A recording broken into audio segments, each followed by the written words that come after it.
These are some common excuses for some people not going to Hajj. Are they valid excuses or not? Let's go through excuse number one.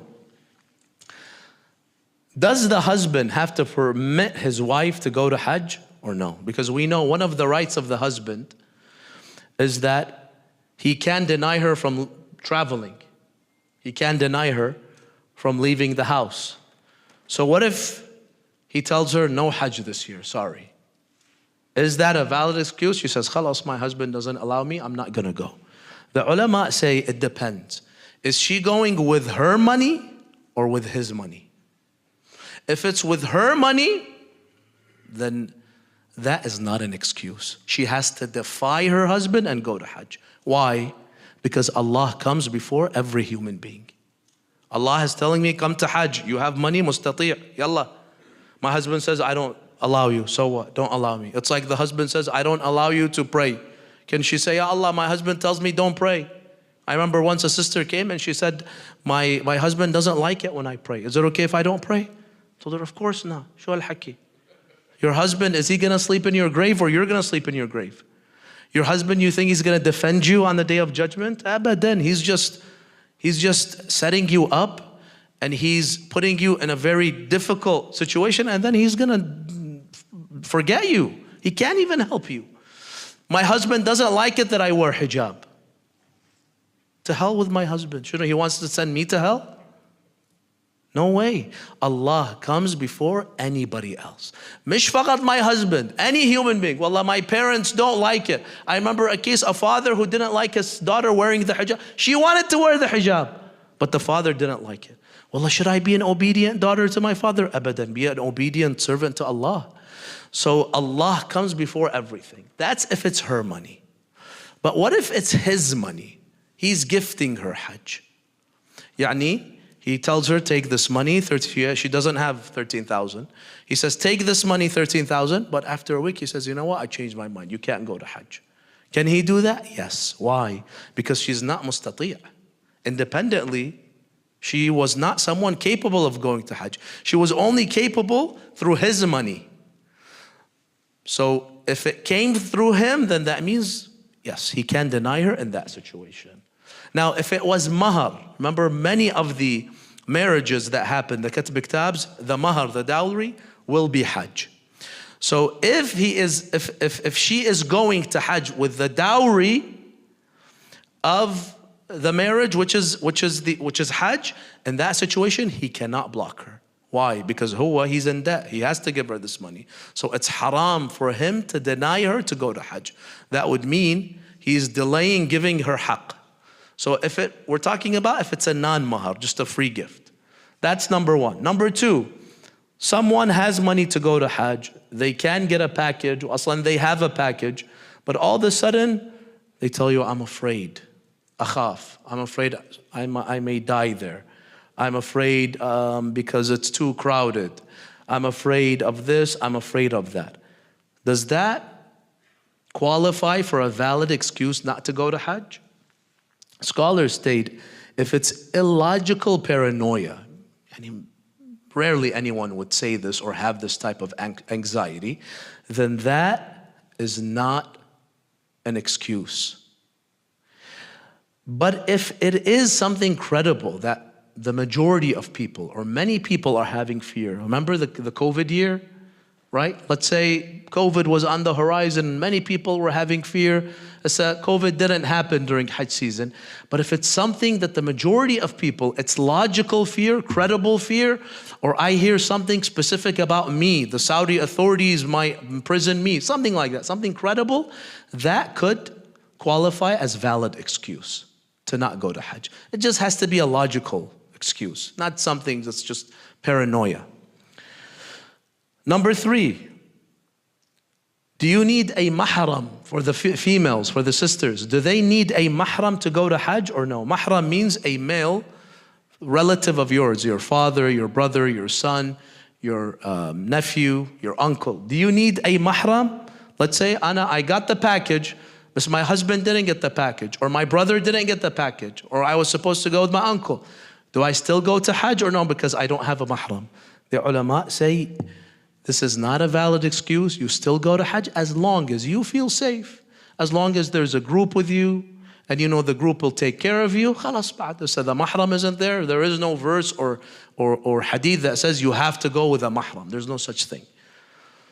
Now, if you really are afraid because your male relative isn't there, you're afraid and you don't know anybody else, and like I said, it's credible fear, yes, it might pass as an excuse, but we have to be careful not to, easily just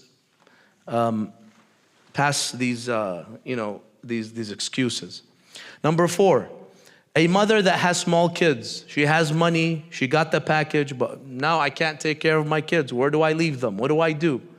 Scholars state she has to try her best to find someone, her husband, her parents, her in-laws, even if it's a babysitter, to take care, because remember, Hajj is only under 2 weeks. It's not a very long trip. Yes, it's somewhat long, but not too long. So if I am able as a mother to find someone to take care of my kids in a proper way, then I have to go. But let's say I couldn't. If I really couldn't, then khalas. Allah won't hold me accountable if I don't go to Hajj. And finally, this is a very common excuse. Sometimes I ask some brothers, why don't you go to Hajj? Well, a job. My job, doesn't allow me to go to Hajj. Is that a valid excuse? It depends. If by going to Hajj you'll get fired, then maybe, because this is something big, right? This is a big harm upon me. Physical, financial harm, maybe psychological harm. But if it's not really the fact that I'm gonna get fired, I'm just not gonna get promotions, those 2 weeks that I'm not there, they're not gonna pay me for it, right? Or it's gonna probably make the firm or the company or my boss not see me in very good light. That is not an excuse. When it comes to the wajibat, brothers and sisters, we have to always think about Allah more than we think about human beings. So you be your own judge. Is it something severe? I'm gonna lose my job and then I'm gonna have difficulty finding another job. They're gonna take from my monthly salary for 14 days. They'll take that away from me. If I can live without that, that's not an excuse. But if I can live with it, so is it really something serious or is it just greed? Is it, well, I just want more? You make the decision when it comes to that. And finally, go to the last page and we'll end with this. Now, brothers and sisters, if someone meets all these conditions, I have money, there is no debt, or the money and assets I have is more than the debt, and I am, alhamdulillah, physically able, I got the package, I have the visa, I can go to Hajj, then it becomes wajib for me to go that year. It is haram for me to cancel. It is haram for me to delay. Anyone who is capable of going to Hajj and doesn't go to Hajj for any reason, unless the excuse reasons that we spoke about in the last slide, that this is not only haram, it's one of the kaba'ir, brothers and sisters. This shows that there is a form of negligence with the wajibat. Well, inshallah, there's this attitude I see, inshallah, when I'm 50, 60, I'm gonna go to Hajj. It's not up to you. You don't decide do you decide when you're gonna die? No. Do you know you're gonna live up to 50 and 60? No. Why delay? Whenever you have the money, tawakkal, go to Hajj. Don't make excuses. The most beautiful thing is when you see shabab going to Hajj. And trust me, brothers and sisters, I have been to Hajj many times. The worst experience of Hajj is for the older people, because it's physical. There's pushing, there's shoving. 1 million people trying to do tawaf. Some people very, very uncivilized. They'll push you. They'll start. They'll beat you to the ground even if you get close to them. So I would not want to go to Hajj if I'm 70, 80, and I'm very feeble. Hajj was not meant for a feeble person. There's walking. Sometimes you have to climb certain hills. You'll go 2 days without sleeping. So Hajj is for someone who's at the climax of his physical strength. Someone in his 20s, in his 30s, in his 40s.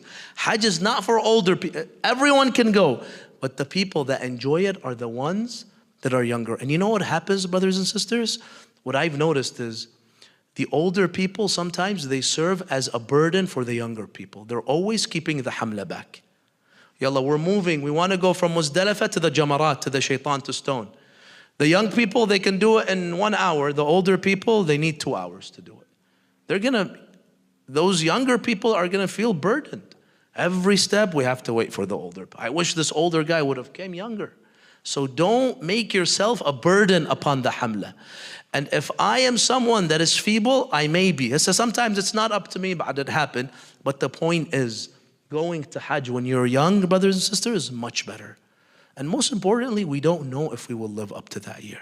I know people that wanted to go to Hajj 2020. What happened 2020?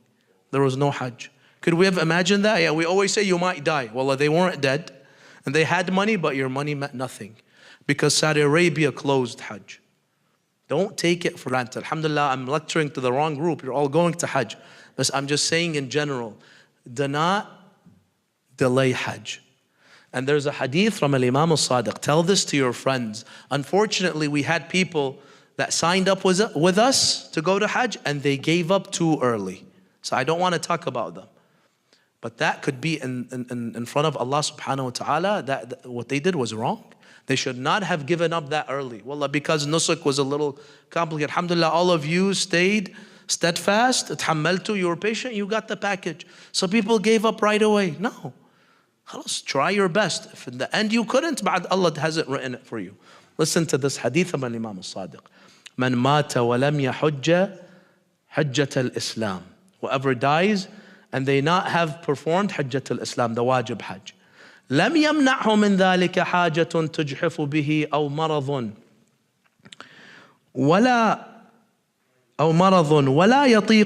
ولا يطيق فيه الحج أو سلطان يمنعه. If someone dies without performing Hajjatul Islam, that you will all perform this year, and they had no valid excuse, يعني they could have gotten a visa, they had money, they weren't sick, right? They had no excuse. This is Imam Sadiq, and there's a similar hadith from Rasulullah. He says, فَلْيَمُتْ يَهُودِيًّا أَوْ نَصْرَانِيًّا. When you die, وَالْعِيَاذُ بِاللَّهِ, when that person dies, angel of death comes to him, asks him, مَا دِينُك? What is your faith? Muslim. He'll say, look at you, he say, أنت مش Muslim. You had all these opportunities to go to Hajj, and you didn't. You were capable. You had no valid excuse. You didn't. أنت مش Muslim. Die a Christian or a Jew. وَالْعِيَاذُ بِاللَّهِ.